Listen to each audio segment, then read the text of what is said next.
Hola, este es el teórico número 4. Hoy vamos a hablar de por qué surge el campo psi a finales del siglo XIX. ¿Cuáles son las condiciones de posibilidad que hicieron posible que el campo psi surja en esta época y no en otro momento histórico? Podemos remontarnos a finales del siglo XVIII, comienzo del siglo XIX, con la caída de la Bastilla.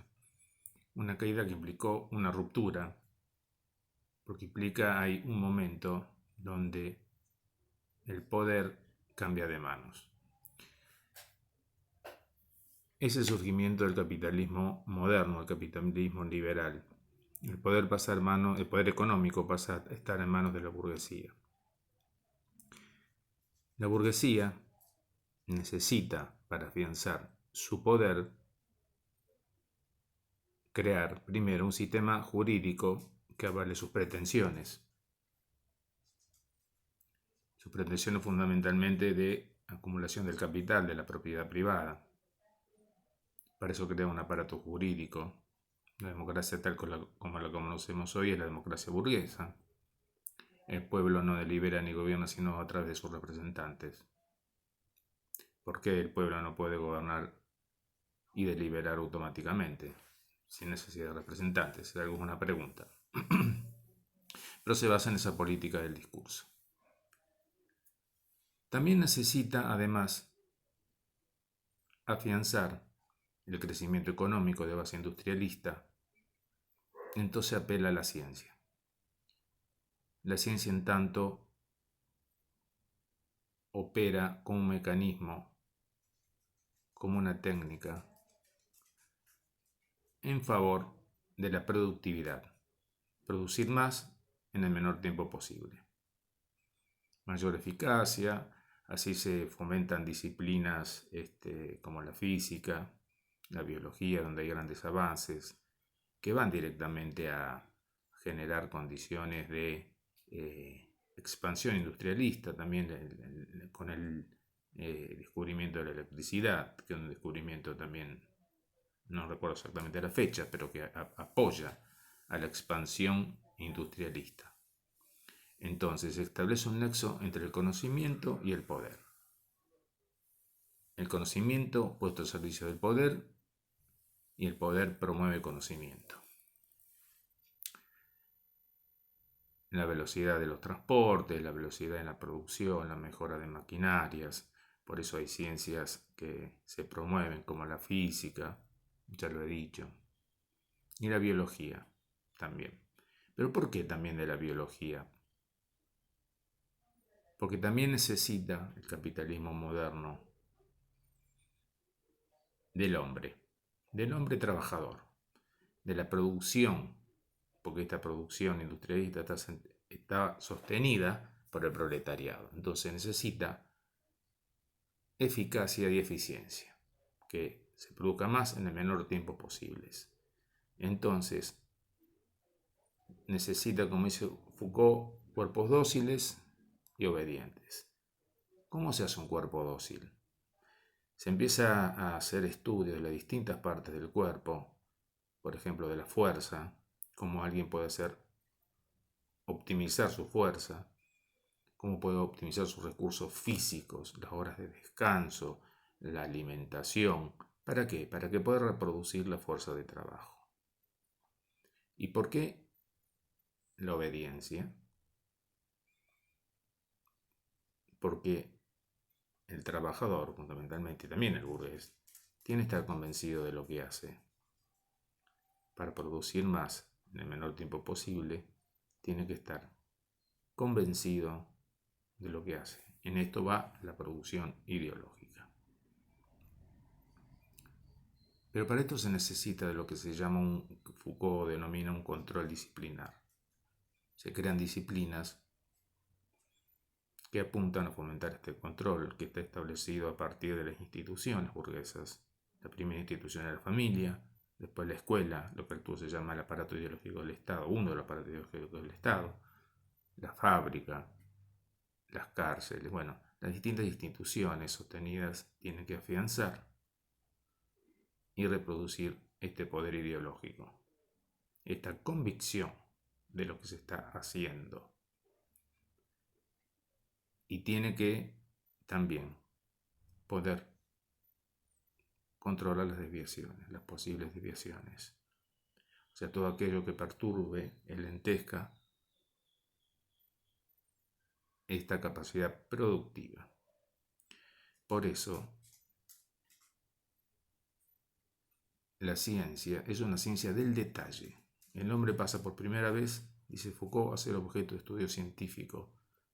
Pasa a ser de objeto de discernimiento filosófico a ser objeto de estudio científico. Pero se estudian los detalles del cuerpo, de todos los órganos del cuerpo, pero también de todos los aspectos que tienen que ver con la conducta, con las representaciones, las ideas, y todo el aspecto que tiene que ver con el sufrimiento. O sea, todo aquello que pueda perturbar esta pretensión industrialista, esta pretensión productivista basada en eficiencia y eficacia, debe ser controlado. Pero para eso, la ciencia está basada en lo que se llama el positivismo, el método científico, que ustedes ya lo van a estudiar en otras materias. ¿Por qué? Porque la ciencia, con el método positivo, observación, experimentación, comprobación, bueno, todo el método científico avala, todo el método positivista, avala la verdad científica. Todo aquello que es avalado y sigue los cánones del positivismo es científico. Lo que no sigue los cánones del positivismo no es verdadero. Si no es científico, no es verdadero. Aún hoy queda esta política del discurso donde dice que lo que sigue los cánones del método científico es verdadero y lo que no sigue los cánones del método científico no es verdadero. Esto es científico, está comprobado científicamente, solemos escuchar como si fuera lo verdadero. Entonces, de esto aparece la física, la biología, pero también aparecen ciencias que tienen que ver con el control, con el dominio de lo que son las protestas sociales, como por ejemplo la sociología, y se crea el campo de posibilidad, las condiciones de posibilidad para que se empiece a ocupar un lugar importante el hombre, los detalles del hombre, como dije, las conductas, las representaciones y el sufrimiento. La conducta, ¿por qué? Alguien se distrae, llega tarde, no produce lo que tiene que producir. Alguien tiene una idea contraria a lo que es la ideología dominante, se distrae. Alguien sufre, genera síntomas, malestares, síntomas que aparecen como protesta, van a ese lugar, síntomas que deben ser dominados. Debe ser controlada la conducta, debe ser controlada la representación. O sea, la representación en el sentido de cómo alguien conoce. Es importante saber cómo alguien conoce, cómo alguien forma sus conductas y por qué alguien sufre.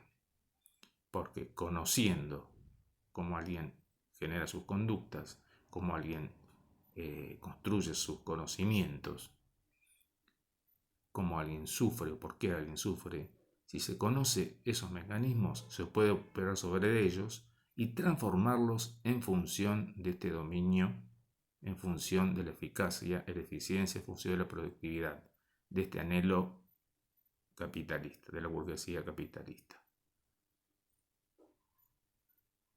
Ahora, ahí se crea un nuevo campo de acción, pero siempre guiado por los cánones de una pretensión científica, por los cánones del positivismo. La ciencia positivista es la que avala, la que dice si estos conocimientos son verdaderos o no, sirven para ser puestos en prácticas o no. Entonces tenemos el aparato jurídico, y se ocupa de la legalidad. En un momento Foucault dice, la familia cría y la escuela educa. Educar es transmitir la ideología dominante.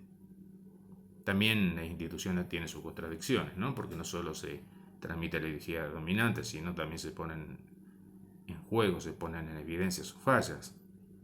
Por eso hay otras políticas del discurso que andan dando vuelta, ¿no? Por eso también surge el marxismo y por eso también surge el psicoanálisis.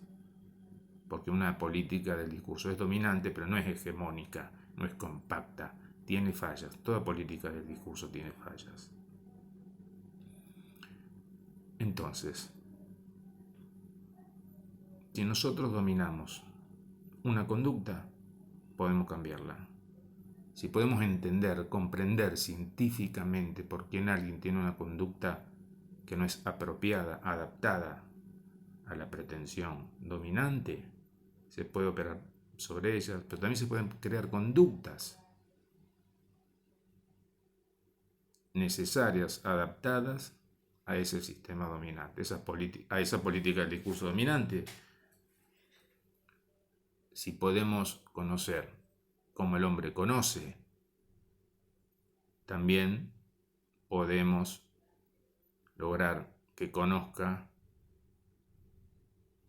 cómo manejar una máquina, cómo apropiarse de la ideología dominante. Podemos intervenir en sus conocimientos. Si conocemos cómo alguien sufre, si podemos meternos en la intimidad, hasta en los sueños, fíjense, quien antes se hubiera metido a estudiar científicamente los sueños. Podemos disolver ese síntoma, ese malestar, para que no perturbe y pueda estar el servicio adaptado a esta política del discurso dominante. De allí surgen lo que en el siglo XX vamos a llamar la política del discurso del aprendizaje, que se ocupa de las conductas, la política del discurso del conocimiento, que se ocupa de las representaciones, y la política del discurso del saber, del psicoanálisis, que se ocupa del sufrimiento y malestar psíquico. ¿Qué pasa acá? Que se puede manipular, controlar, moldear una conducta, se puede intervenir, como se dice, bajar línea, construir representaciones, influir en lo que conocemos y cómo lo conocemos. Pero en el campo del psicoanálisis, con el descubrimiento del inconsciente, Freud lo que demuestra que el inconsciente es indominable. Hacer consciente lo inconsciente no implica adaptación. Escuchar el deseo inconsciente de un sujeto, hacérselo escuchar, hacérselo nombrar, no siempre está en función de la política del discurso dominante. Entonces, con el psicoanálisis le sale el tiro por la culata.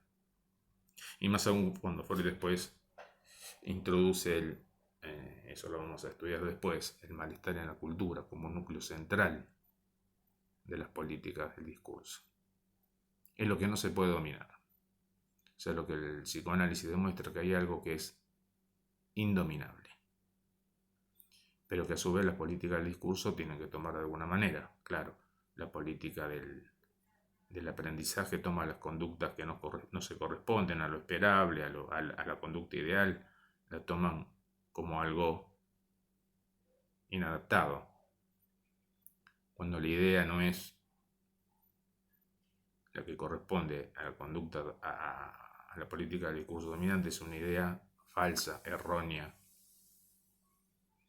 Pero el psicoanálisis no puede decir que algo es verdadero o es falso, algo que es adaptado o no está adaptado. No puede decir eso, que una conducta es buena o mala, porque se trata del inconsciente, lo que cada sujeto puede elaborar. Entonces hay una ruptura clara entre lo que es la política del aprendizaje y del conocimiento y la política del saber. Y estas características permanecen aún hoy.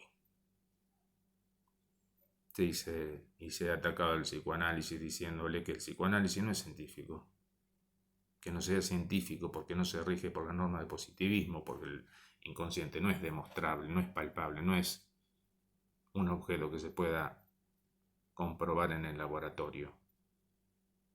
No quiere decir que no sea verdadero. O sea, decir que lo verdadero coincide con lo científico y lo científico es el método positivista es una política del discurso. Y decimos que eso está hoy presente en el campo cultural, en distintas disciplinas.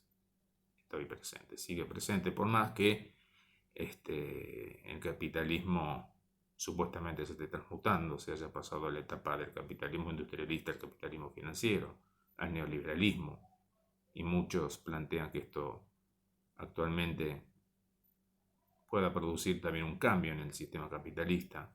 Esto actual me refiero a la pandemia del coronavirus. Lo que sí está claro y lo que de alguna manera pone de manifiesto la pandemia del coronavirus es que hay algo que el poder no puede controlar. Hay algo de lo real que el poder no puede controlar, no puede dominar. O siempre hay algo del orden de lo real que es indominable. Que todas las políticas de discurso, repito, tratan de dominar. No solo de la del campo, sino las otras políticas de discurso que están en otro campo. La política liberal, la neoliberal, la socialista. El feminismo también es una política del discurso. El veganismo. Bueno, hay múltiples políticas del discurso. Pero entonces, las líneas para trabajar, para estudiar, donde poner eje, que hay condiciones de posibilidad del siglo XIX que permitieron que algunos autores de base científica, porque Pavlov y Freud tenían una impronta científica, querían demostrar lo que decían, se empiezan a ocupar de estos temas de los que nadie antes había ocupado. O sea, repito, el hombre era objeto de discernimiento filosófico, se especulaba filosóficamente con lo que es el ser humano, pero no objeto de estudio científico. Eso es algo del siglo XIX. Y apuntando al detalle, y se apunta al detalle, a las fuerzas físicas, a las fuerzas, al detalle de lo físico, de los órganos, pero también la conducta, también las ideas, también la intimidad, la locura, podríamos decir, ¿no? Porque el psicoanálisis aparece como tratando de dar cuenta, eso lo vamos a estudiar cuando estudiamos las políticas del saber, dar una respuesta a lo que era la histeria. La histeria en tanto generaba una queja, una demanda, una protesta que este otro no podía satisfacer. Pero esto subjetivo de la estructura histérica resuena, se lee en la política del discurso dominante como algo inquietante, como algo que no puede controlar y que debe ser controlado. Todo lo que escape al control de la política del discurso es inquietante y la pone en peligro. Entonces, estas articulaciones que surgen entre la conducta, en Pablo la conducta animal, después lo vamos a ver en la próxima clase, la reacción de un animal, el estímulo-respuesta, la articulación entre el estímulo-respuesta y la capacidad de moldear una conducta, crear una conducta que antes no existía. El primero que hace esa asociación, que pues se retoma en el siglo XX con Watson y Skinner fundamentalmente, es de Pavlov. El que relaciona la percepción, la sensación, la construcción de representaciones, la asociación de representaciones que construye la mente, el primero que lo articula de esa manera es Wundt. Y el primero que articula que hay representaciones de las cuales la conciencia nada sabe y que existe la represión, pero que es posible la transformación a partir de ser consciente. Lo inconsciente es Freud. No es que ellos, no se hablaba antes de acción o reacción, son iniciadores de una articulación. Inician un tipo de articulación que después se propaga, se promueve y se difunde en el siglo XX, donde se consolida la psicología como un campo, digamos, independiente. Independiente hasta cierto punto, porque un campo, un recorte de la cultura, o sea, estas articulaciones también están en otras disciplinas. Pero son iniciadores, no que inventaron de la nada algo que no estaba, sino hay una articulación novedosa, hay algo nuevo en la articulación entre lo que es la posibilidad de moldear una conducta, la capacidad de intervenir en el proceso de construcción del conocimiento y la posibilidad de intervenir en el sufrimiento, en el malestar subjetivo. Entonces, cuando hablamos de grandes iniciadores, son los iniciadores de una articulación, a los cuales tenemos acceso retrospectivamente. A partir de los autores del siglo XX rastreamos, y lo que se repite en los autores del siglo XX es esta articulación. Después se profundiza, se ayorna, se propaga, se amplía con estos autores. Pero Pablo, Kuhn y Freud son los grandes iniciadores. Son grandes iniciadores porque son llevados por una pretensión científica, con un interés humanitario, digamos, ¿no? De darle algo a la humanidad. No fueron hombres que se enriquecieron con lo que hacían, no eran especuladores, no eran hipócritas, estaban convencidos de lo que hacían. El siglo XX es diferente, hay muchos autores en el siglo XX y no podemos afirmar que todos tengan la misma intencionalidad que estos iniciadores. Ya se juegan también más decididamente otros intereses económicos.